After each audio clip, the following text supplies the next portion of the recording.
Ойба. Ассалаумағалейкум. Мына орынтайға бір тілек айтайын деп жатыр біздің 30 жылдық. Айтып бересіз. Добр ежен. 30 жылдық қой. Айта берсеңізші. Айта беріңіз, папа. Күнделікті айтам. Бәрі бар ішінде. 70-90 бәрі болды. Сыздығып жасылан да бар.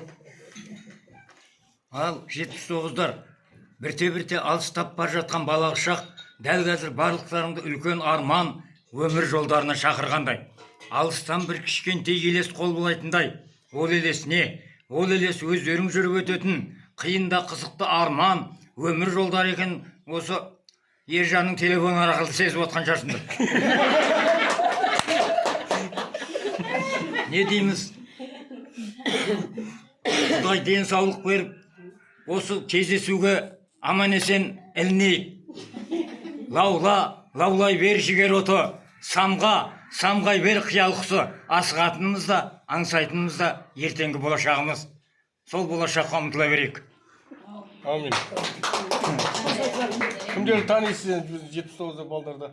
Атын атап атап қойсайшы. Бәрі бардан ішінде. Сен өмір... Жасылан бар, Руслан бар. Сен өмірді шыға шықпайтының.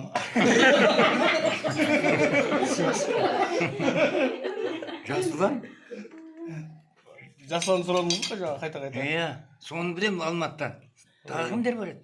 Руслан бар, Айдос бар. Айдос бар еді. Білмеймін ғой қайда кеткен. Жалпы алматылықтар бәріне сәлем айтыңыз. Астанада бар. Иә. Жақсы деңіз. Неде? Ондай кезде тамағандар. Ал 79-дар. Қайран жастық, сайран жастық күндерім. Сенің жылдам өтеріңді білмедім. Елес болған сол күндерді сағынып, бал күндерді енді аңсап жүргенім. Өмір өзен арнасымен ағады. Өткінші өмір қарамайды көңілге. Менің оған өкпелейтін жөнім бе? Деп айта келіп, сендердің 30 жылдық кездесулеріңе әр жерім шаншып жүрсе де үлгеруге тырысам.